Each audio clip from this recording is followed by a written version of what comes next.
I think about this a lot. The Israelites, when they were in Egypt, I've always heard that they were slaves. But in my searchings these days about finding the real truth of things and origins, I found out they were never slaves. They were paid workers. So I didn't know that. I always heard slaves. I'm thinking, auction block and all this kind of stuff. But it's just in the wording. They weren't slaves. They were Joseph's family, and he was number 2 man in Egypt. They weren't just slaves. They were given a special spot to live in, and they were actually to guard the entryway against Egypt's other enemies from like Syria or somewhere like that. And because they were good fighters. Now after about, 400 years or so, I think it was about that, they had been very fruitful and multiplied. They were good at that. And there was, a couple million of them. And a new Pharaoh came in.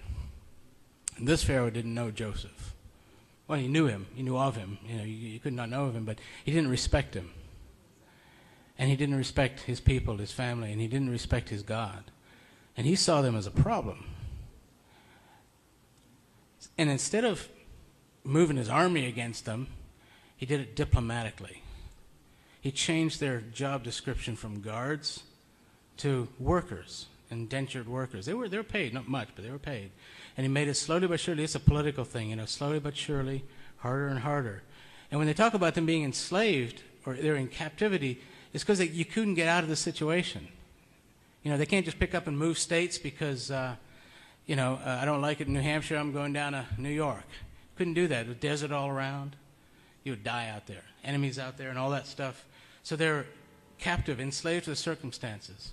And they couldn't get out of it. It must have seemed, terrible. It's like, and that's what the world is like. You're enslaved to the circumstances. Even though you're working hard, you never make enough. Nobody appreciates it. They give you more to do. They demand more from you. And that's the circumstance they were in. You spend much time living out in the world, you find out that there's another Pharaoh. And it's not Obama.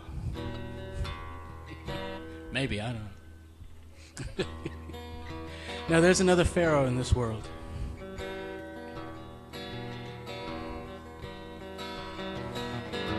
Oh, smell the filth here.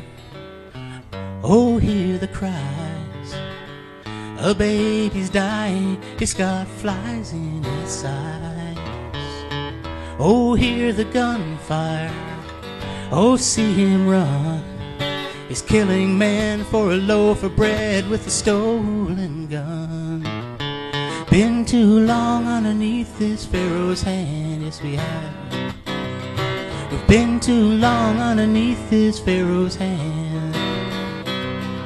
And it's time we made a stand.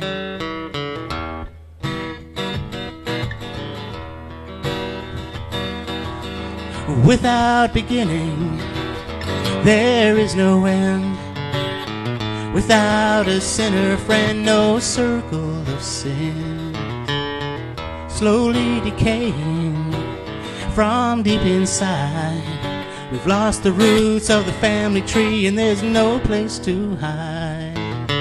Been too long underneath this Pharaoh's hand, yeah.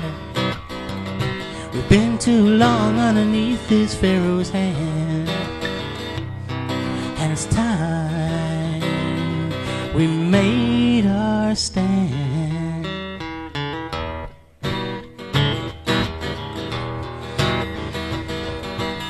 Some of you live in fantasies. Some of you live in dreams. Some of you are living a lie. You say, I see no disease. But what is happening has long been foretold.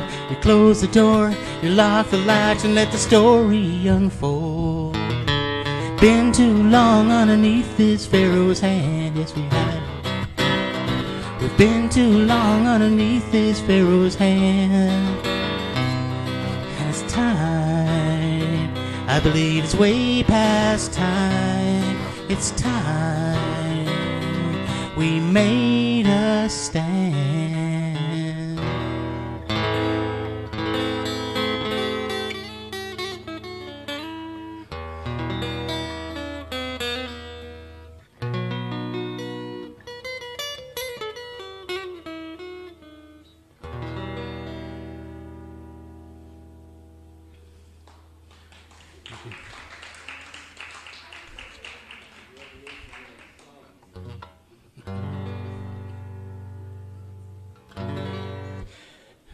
What's that? Randy Matthews' number.